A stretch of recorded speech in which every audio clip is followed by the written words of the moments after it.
everybody, welcome back to Facebook Live at Aquarium Niagara. I'm Lauren, and today we're going to be talking with Sam for a few minutes.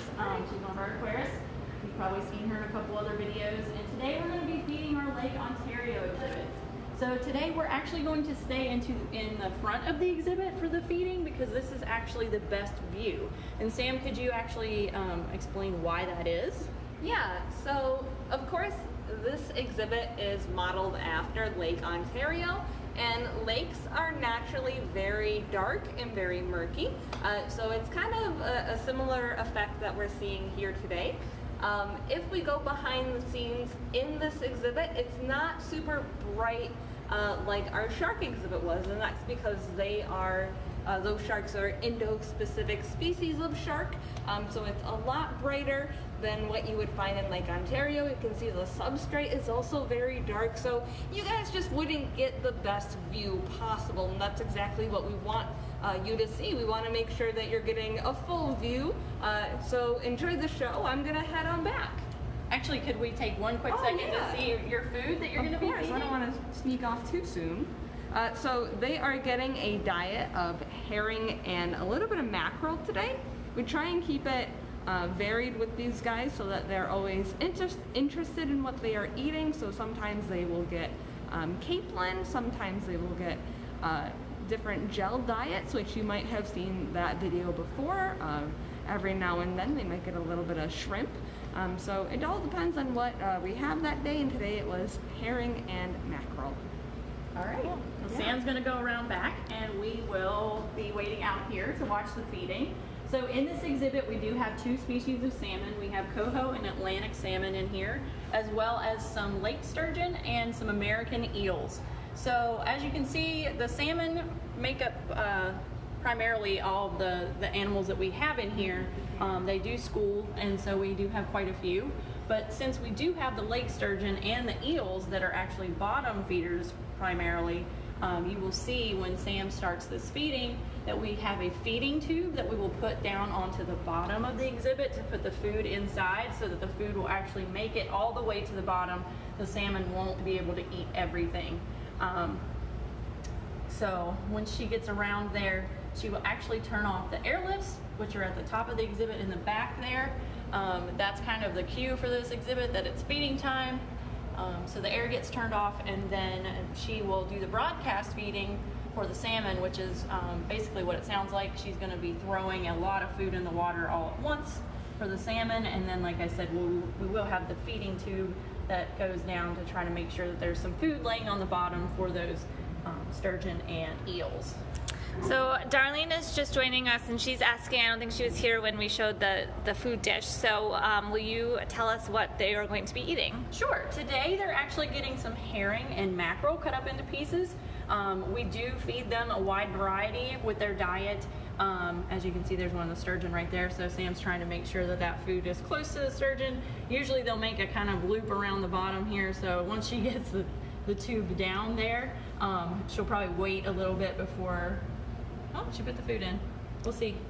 Sometimes the sturgeon turn right around and come back. But if we put it right on the bottom, the salmon see it, but they can't get to it. But anyway, what I was saying was we feed them quite a wide variety of items. We do have some pellet food that we feed. We also will feed different gel diets that we make. Here comes the food.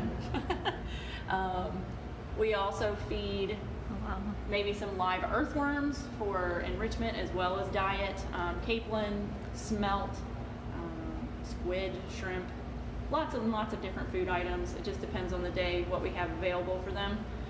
As you can see, they eat that very quickly. They got really fast. Yeah.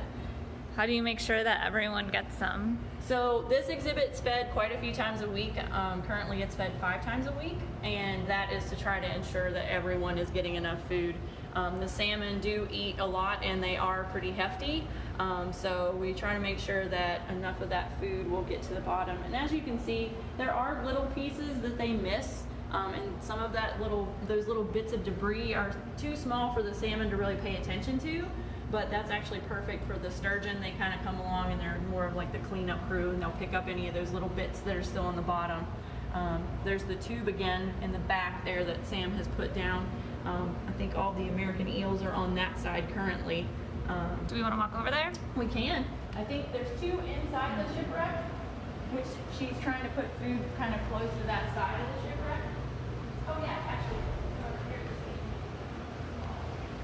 There's one eel down on the bottom there who actually just took a piece of food and then swam off, but there are some pieces of food there on that side.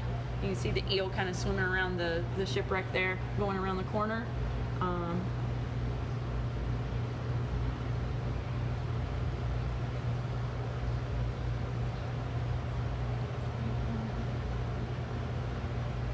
But since the salmon do school, they also do kind of have a feeding frenzy when there's food available in the water. You might see that sometimes out in the lakes and rivers where they are found.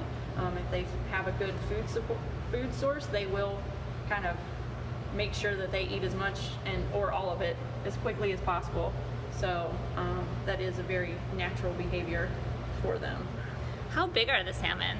Our largest salmon that we have in here are probably about 2, maybe 2.5 feet long, and they probably weigh around 10 pounds, maybe 15 pounds. That is a complete and total guesstimate, but that should be fairly close to what they weigh. And then can you point out the difference between the two species of salmon, or do they look really similar? The Atlantic salmon are generally our larger salmon that are in here, and the coho salmon are the smaller ones. The more silvery one there? Yeah, the more silvery ones that are in there.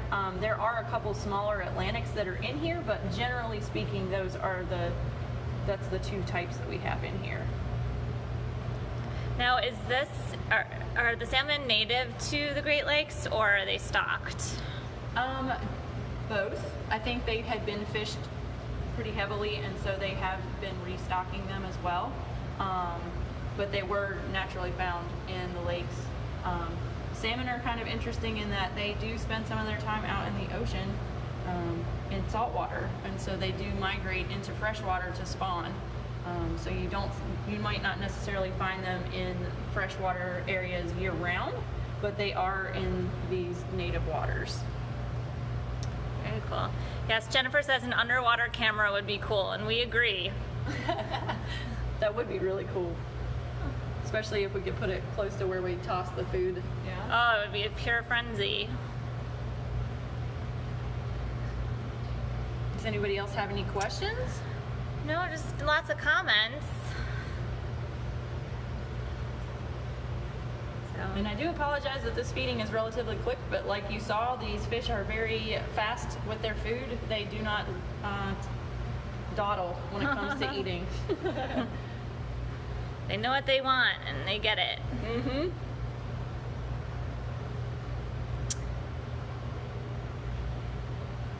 So with salmon, they actually end up, don't they turn like pretty vibrant during their spawning season? They do. So once they do travel up into the freshwater systems where they were born, the males will turn very red. That's kind of like the breeding coloration for salmon, and they are terminal spawners. So once they lay their eggs and the males fertilize those eggs, the adults do die. So that's when you see a lot of bears and larger apex predators really having a field day with food on that end of things, because they do eat all of those adult salmon that pass away after they reproduce. But they lay thousands upon thousands of eggs, and so those eggs then turn into little baby salmon who then figure out how to go back out into the ocean, and it's just a very interesting, amazing natural life cycle for these guys. So you kind of just answered it, but Darlene wants to know how many babies they can have, and you said thousands. Yes, they lay thousands and thousands of eggs, and that is because their eggs are nutritious as well, and so there are a lot of fish and crustaceans and birds that will eat the eggs as well as the adults that pass away. So they have to make sure that there are enough fertilized eggs and babies that will then be able to keep the population going. So they have lots and lots and lots of eggs. Do we ever have any babies in this exhibit? We do not have any babies in this exhibit.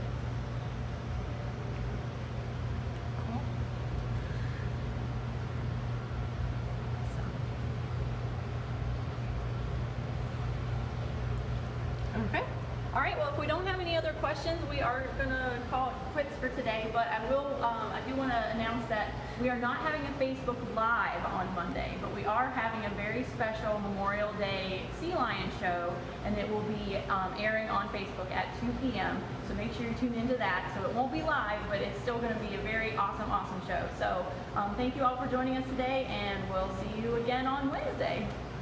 Bye, everybody.